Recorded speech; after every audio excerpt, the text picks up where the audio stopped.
Hello, and welcome to Color Commentary.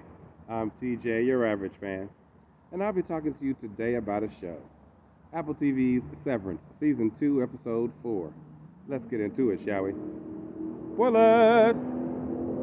Okay, so we start with Irving waking up through the severance procedure on a lake. So I don't know if this is them, all of them are there in this overtime contingency. Are they really outside, or are they underground somewhere in a simulation that looks like outside with snow and cold, and they dressed in winter gear? They're on a retreat for 3 days that apparently they Audis agreed to. Not so sure about that, but we shall see. Anyway, they're there to learn about another story about the Cure family that was not allowed on the Severance floor. So, whilst they're traveling to this waterfall, they had to follow a map, find the book in a cave, then they had to follow a map to the waterfall where they were camping out. Miss Wong, the little girl, and Milchek are there in they white winter outfits. The team is in black. And yeah, they got tents and a campfire and everything, even a little bathroom. He said he got 4-ply toilet paper. Okay. So, yeah. Irving is not feeling Helly. He like something's off with her, so he studied questioning her throughout this process about what really happened on the outside. And she's studying denial. I don't know I don't know what you're talking about. I don't know what you're talking about. I don't know what you're talking about. And he's pushing Mark because Mark is like, leave her alone, and he's like, you get googly eye, and you not paying attention, and that googly eye turned into actual sex. So Helena, yes, Helena and Mark have had sex. Because why?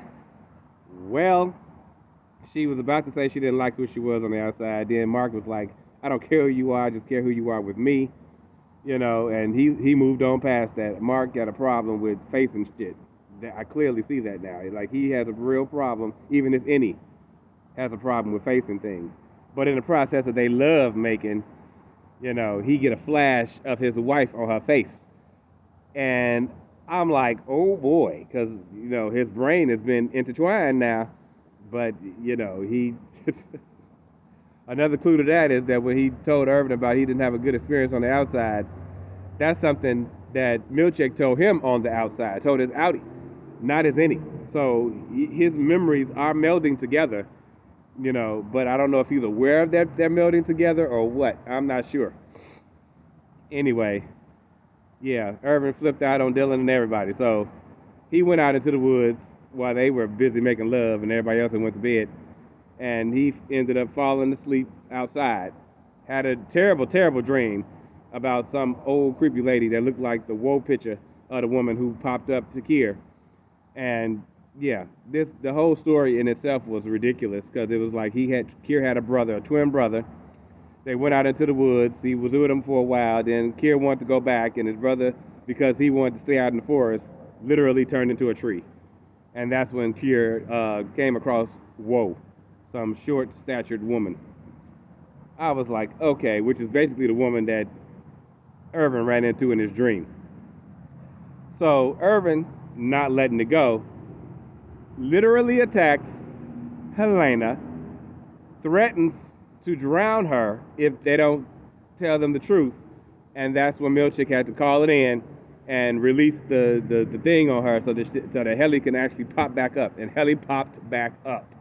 Wow, Mark was in total shock to find out that she's an Egan.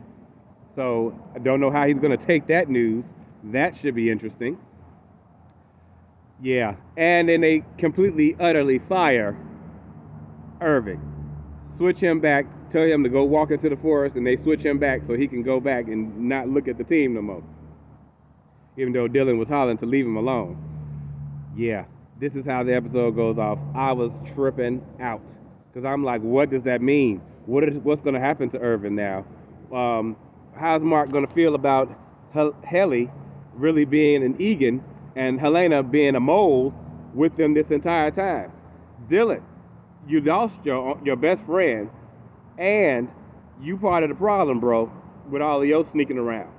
So yeah, I'm not sure what's gonna happen with this. This episode was weird as heck. I can't believe they was on some kind of trip. I still want to know was they kept going to the right because they had these like twin people of them pointing them in different directions. Like were they robots? Were they there for real? Was it just in their mind? Like it was really weird and confusing. I don't know, but I can't wait till the next episode, and I will see you guys then. Until then, have a great day.